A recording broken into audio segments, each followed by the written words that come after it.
Baik, selamat pagi semuanya.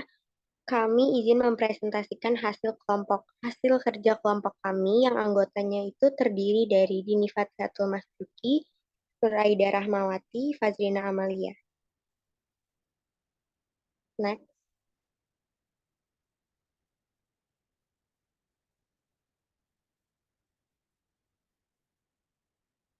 Latar belakang, cacat kehendak adalah kecacatan dalam pembentukan kata sepakat dalam suatu kontrak atau perjanjian yang artinya suatu perjanjian dianggap tidak sah dan batal demi hukum berdasarkan pasal 1321 sampai 1328 Kitab Undang-Undang Hukum Perdata.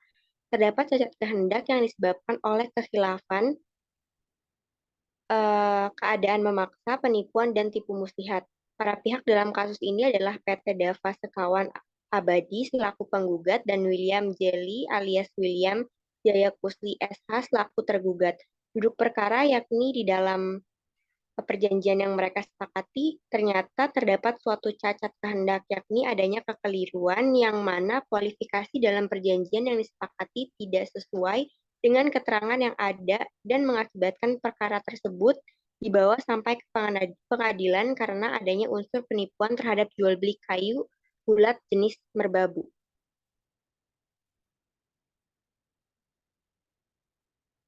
Rumusan masalah. Yang pertama, apakah yang menjadi dalil dan dasar hukum terjadinya cacat kehendak dalam perjanjian antara PT Daya Sekawan Abadi dengan William Jelly? Yang kedua, apa perkara yang menjadikan PT Daya Sekawan Abadi mengajukan permohonan kasasi? Dan yang terakhir, bagaimana dasar pertimbangan hakim dalam memutuskan perkara kasasi dari PT Daya Sekawan Abadi?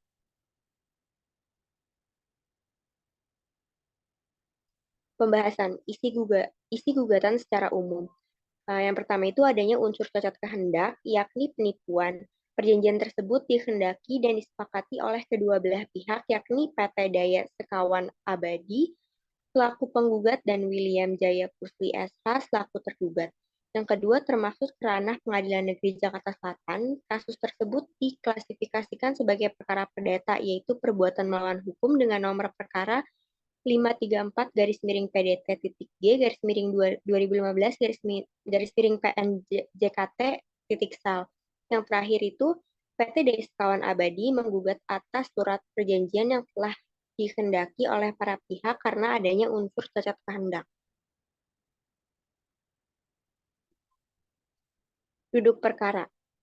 Yang pertama itu adanya jual beli kayu merbabu antara penggugat dan tergugat, dilakukan surat perjanjian jual beli kayu bulat nomor 79 garis miring AP SPJKB garis miring 2003 yang ditandatangani oleh kedua belah pihak. Kemudian hari, tergugat meminta kepada penggugat membayar terlebih dahulu ke rekening nomor 279 3964 69001 BNI cabang Sorong atas nama Siti Arga Perkasa. Yang terakhir itu, penggugat mengajukan gugatan ke Pengadilan Negeri Jakarta Selatan untuk membatalkan surat perjanjian jual beli kayu bulat dengan nomor 79 AP SPJK garis miring 2003.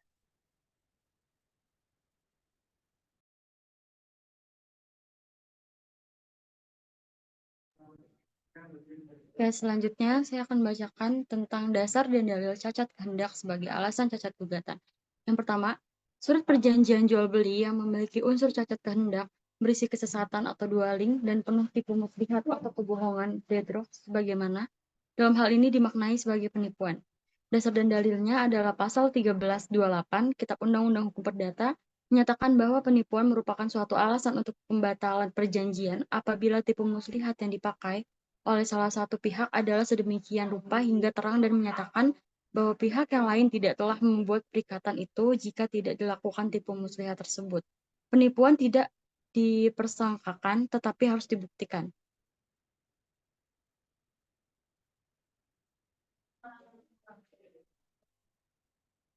Terus slide selanjutnya.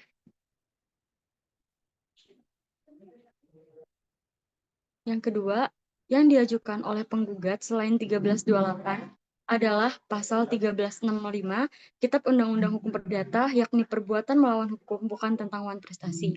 Alasan gugatan ini menggunakan dalil perbuatan melawan hukum dikarenakan tidak ada unsur cedera janji karena penggugat hanya ingin membatalkan surat perjanjian tersebut karena tidak memiliki kekuatan hukum yang disebabkan oleh adanya penipuan. Lalu slide selanjutnya.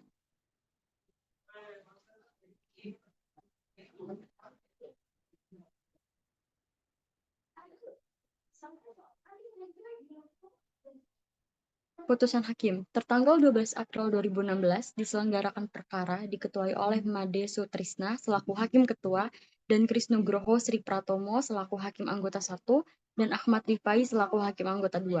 Lalu putusan Pengadilan Negeri Jakarta Selatan dinyatakan ditolak seluruhnya berdasarkan putusan nomor perkara 534 garis miring PDT titik G garis miring 2015 garis miring PN Jakarta Selatan diputus secara first take.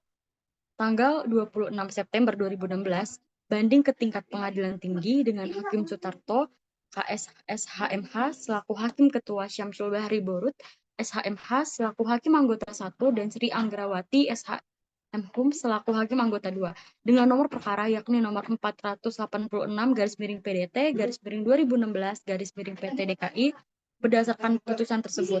Hakim telah memutuskan untuk menerima dan menguatkan putusan Pengadilan Negeri Jakarta Selatan sebelumnya. Putusan hakimnya, tahap kasasi diselenggarakan oleh Syamsul Ma'arif SHLLM PhD selaku Hakim Tunggal. Lalu pada penyelesaiannya pokok perkara tertanggal 13 Juli 2017, cacat kehendak dan PMH pada surat perjanjian jual beli dan dinyatakan 722 K garis miring PDT garis miring 2017 ditolak oleh Mahkamah Agung. Lalu slide selanjutnya. Pertimbangan hukum hakim pengadilan negeri, pengadilan tinggi, dan Mahkamah Agung. Pertimbangan hukum pengadilan negeri dan pengadilan tinggi. Yang pertama, pertimbangan majelis hakim bahwa memang dasar hukum yang digunakan jelas adanya, tetapi terdapat kekaburan di dalamnya. Artinya adanya pencampuran antara perkara wan prestasi dengan perbuatan melawan hukum atau obscure libel. Lalu yang kedua, pertimbangan hakim didasari oleh putusan hakim sebelumnya dan menguatkan berdasarkan putusan akum majelis hakim sebelumnya.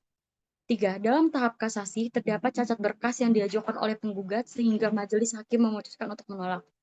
Lalu pertimbangan hukum Mahkamah Agung yang pertama itu menimbang bahwa apa yang diajukan oleh penggugat sebaiknya diajukan dalam dua gugatan yang berbeda. Yang pertama, kami dapat memaparkan bahwa di dalam gugatan penggugat itu berisi dua klasifikasi, yakni wan prestasi dan perbuatan melawan hukum yang seharusnya tidak dicampur adukan. Lalu slide selanjutnya akan dibacakan oleh Dini. Analisis kasus. Putusan PN tidak diterima atau NO. Putusan PT menguatkan putusan PN. Lalu putusan MA ditolak, putusan tidak diterima dan ditolak hingga akhir mengisyaratkan adanya kesalahan yang terdapat dalam surat gugatan penggugat dengan alasan cacat material dan formil. Benar dalil tersebut digunakan, tetapi penggugat tidak menjelaskan lebih lanjut atau secara spesifik berkaitan dengan alasan, sehingga hukum yang diterapkan baik secara formil maupun material telah dianggap melanggar hukum oleh judek fakti. Keterangan alat bukti tidak kuat.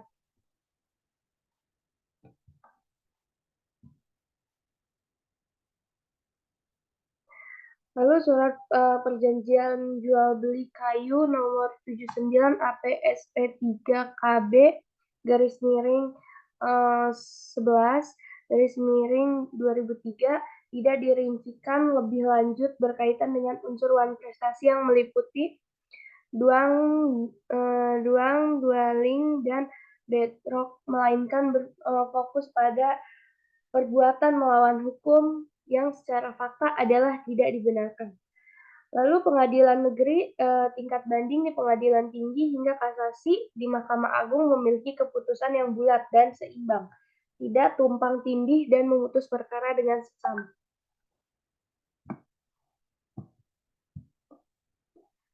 Simpulan, berdasarkan serangkaian proses dimulai pada Pengadilan Negeri Jakarta Selatan, berlanjut pada tingkat banding yang diajukan oleh terbanding dengan nomor perkara 486 garis miring PDT garis miring 2016 PT DKI hingga masuk ke dalam tahapan pengadilan tinggi di Mahkamah Agung dengan nomor perkara 722 K-PDT-2017 disertai teori yang telah kami persiapkan saat penulisan makalah ini. Lalu yang kedua yaitu kami dapat menyimpulkan bahwa unsur cacat kehendak di dalam suatu perjanjian sangat memungkinkan untuk dimintakan pembatalan perjanjian dengan mengajukan tuntutan ke dalam hakim berdasarkan dasar hukum pasal 1321 Kitab Undang-Undang Hukum Perdata dan dapat secara spesifik mencantumkan pasal-pasal lain. Apakah itu karena kehilangan daya paksa atau penipuan? Lalu ada saran yaitu menurut kelompok kami sebelum dibuatnya perjanjian alangkah lebih baiknya jika para pihak dapat memverifikasikan kebenaran yang diperjanjikan. Dengan demikian di kemudian hari tidak ada pihak yang dirugikan atau saling merugikan yang berujung pada proses berperkara di pengadilan. Yang kedua yaitu bahwa dalil cacat kehendak berdasarkan pasal 1321 Kitab Undang-Undang Perdata diberlakukan dan ditetapkan secara sebaik-baiknya. Cukup sekian presentasi yang dapat kelompok kami sampaikan, kurang lebihnya mohon maaf. Terima kasih.